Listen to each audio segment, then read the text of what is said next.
je m'appelle Alexandre Jost et je suis l'animateur et fondateur d'un club de réflexion politique qui s'appelle la Fabrique Spinoza, donc le think tank du bien-être citoyen, et qui cherche à favoriser le bien-être citoyen dans les sphères politiques et dans les sphères de la société civile. Eh bien, nous sommes présents à la Fabrique Spinoza à ce salon parce que le bien-être citoyen est composé d'un certain nombre de domaines que nous étudions et l'égalité homme-femme ou la mixité en fait partie, c'est l'un de nos sujets d'étude.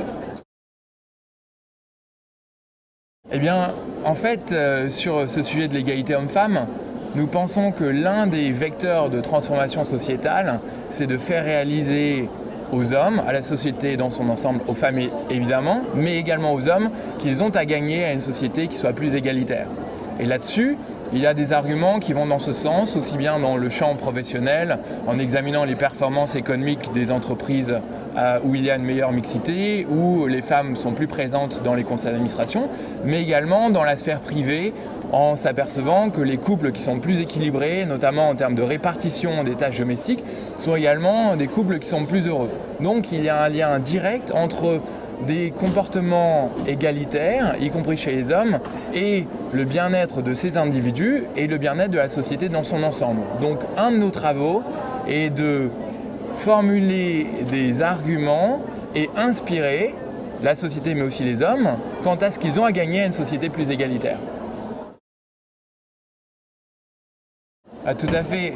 En fait, ce qui est fascinant dans ce sujet, et d'une part sa portée sociale et d'autre part le fait qu'il soit transverse, qu'il touche à tous les domaines. L'égalité homme-femme, on peut l'envisager sous l'angle de nos habitudes. Par exemple, une de nos propositions serait d'encourager la féminisation des noms, dire la rapporteure plutôt que le rapporteur en parlant d'une femme. Et aujourd'hui, nous proposons par exemple que cette féminisation des noms soit présente dans tous les textes réglementaires, toutes les formes de droit. Imaginez le changement de mentalité si lorsqu'une loi est votée au Parlement, il y a obligation de cette féminisation des noms. On pourrait même imaginer qu'en entreprise, une entreprise qui soit militante de ce côté-là se dise, eh bien, dans les correcteurs, dans les logiciels de traitement de texte, eh bien, nous allons mettre en place un correcteur orthographique qui propose à l'usager de mettre la rapporteure plutôt que le rapporteur lorsqu'il s'agit d'une femme. Libre à l'individu de choisir ou pas, mais un vecteur de changement.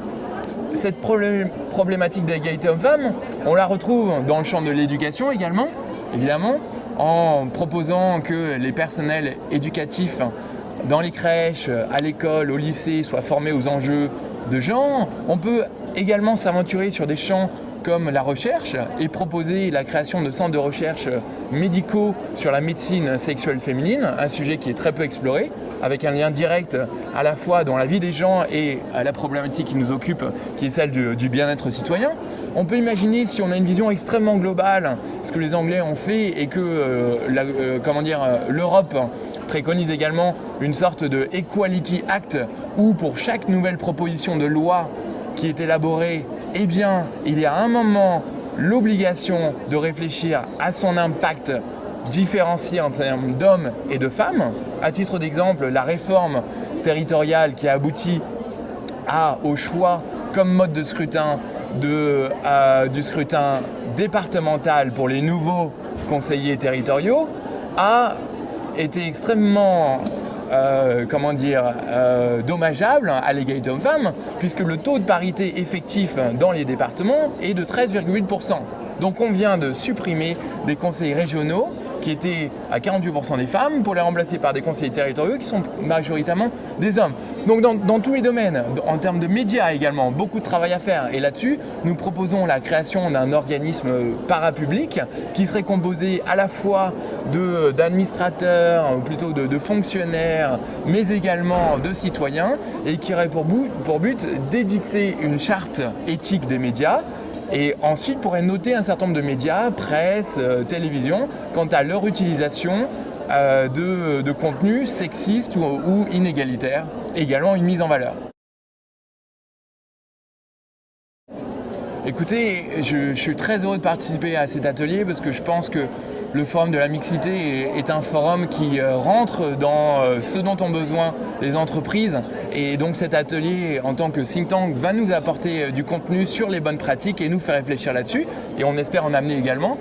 Ce sujet des stéréotypes me paraît fondamental, y compris en entreprise. On s'aperçoit, c'est un sondage réalisé par TNS Sofres via GDF Suez, qu'en entreprise, 86% des femmes considèrent que les hommes ne sont pas conscients des difficultés auxquelles elles font face. On peut résumer ça par un mot un peu fort qui est le déni masculin.